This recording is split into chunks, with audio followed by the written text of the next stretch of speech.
Ya, Wali Kota Solo Gibran Rakabuming Raka berpeluang maju sebagai cawapres di Pilpres 2024 setelah MK mengabulkan gugatan terkait syarat pendaftaran capres-cawapres harus berusia 40 tahun atau berpengalaman sebagai kepala daerah. Apakah ini sebagai karpet merah untuk Gibran maju di kontestasi Pilpres? Kita diskusi.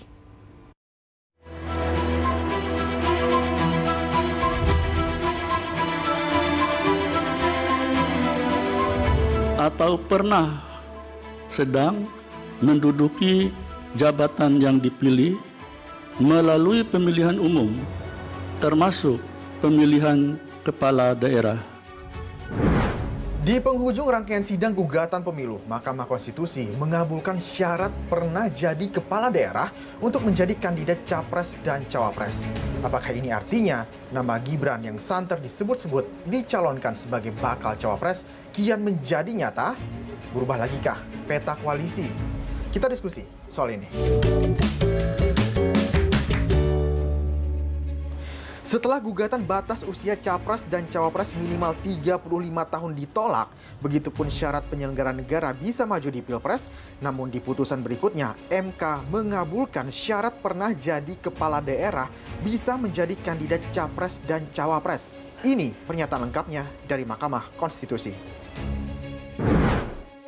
Amar putusan mengadili: 1.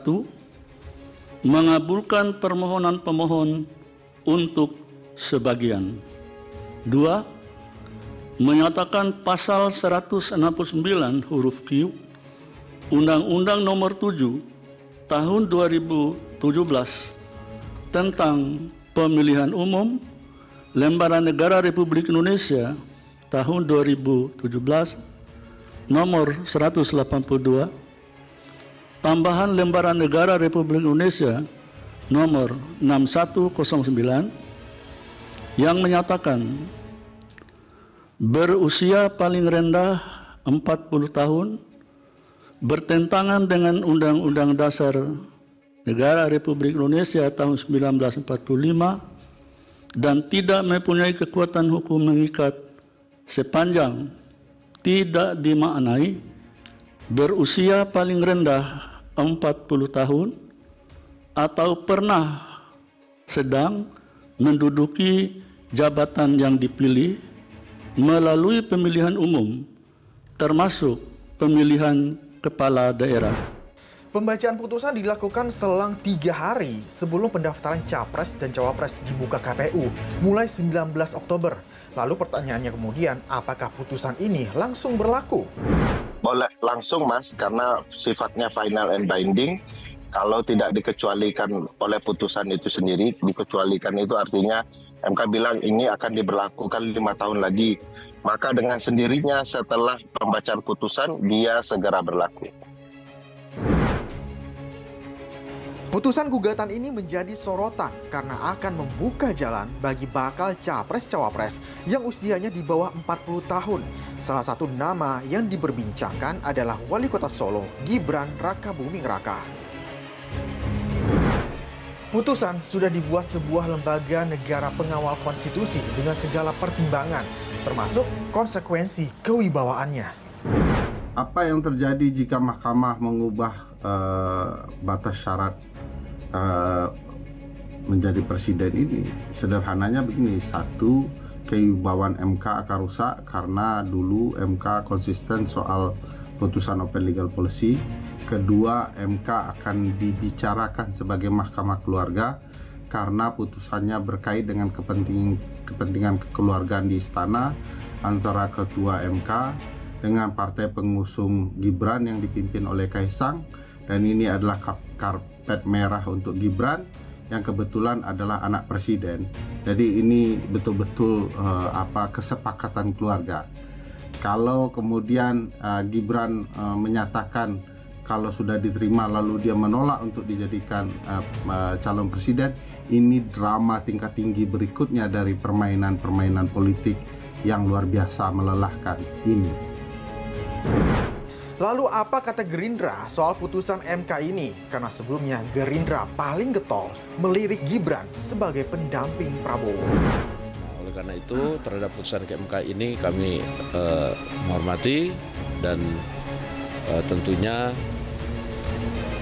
apa yang diputuskan oleh MK ini bersifat final dan mengikat dan tentunya langsung dilaksanakan. Demikian. Tentunya dengan putusan MK ini tidak hanya membuka peluang bagi Mas Gibran, tetapi bagi kepala daerah yang sedang menjabat ataupun mantan kepala daerah yang dipilih langsung oleh pilkada seperti dengan pilpres itu juga terbuka kesempatannya untuk bisa menjadi presiden dan wakil presiden. Kalau mendengar keputusan MK dulu, nanti kita akan bicarakan gitu, Senin atau Selasa. Gitu. Dibicarakan dulu. Tunggu, dah kata Pak Dasko udah begitu. Tunggu. Kini bakal calon wakil presiden bisa dari kepala daerah walaupun belum berusia 40 tahun. Nama Gibran Rakabuming berpeluang maju sebagai cawapres. Lalu bagaimana peta politik setelah putusan MK ini? Kamis 19 Oktober pendaftaran Capres dan Cawapres akan dibuka setelah putusan MK yang membuat peluang Gibran bisa maju di kontestasi Pilpres dipastikan akan mengubah peta politik. Ya, secara teoritis Gibran kan masih bisa jadi calon wakil presiden untuk Ganjar maupun Prabowo. Tetapi konstelasi pada hari ini, dinamika politik yang sudah terjadi kan kelihatannya mengarah kepada Prabowo. Pertama, Prabowo sudah minta, bahkan Gibran sudah lapor kepada DPP bahwa dia diminta oleh Prabowo. Kemudian Bu Mega juga selama ini kan mencari calon wakil presiden itu biasanya kriterianya dua. Pertama dengan latar belakang Nahdlatul Ulama dan yang kedua senior. Nah, dua kriteria ini kan tidak ketemu pada diri Gibran. Sehingga kalau linear maka Gibran akan menjadi cawapresnya Prabowo Subianto. Jadi kita akan punya 3 pasang calon, Anies Baswedan dengan Muhaimin Iskandar, kemudian Prabowo Gibran, lepas dari PDI Perjuangan setuju secara lembaga atau tidak, kemudian Mas Ganjar yang masih kita tunggu siapa calon wakil presidennya, gitu. Dan kita belum tahu pada hari ini.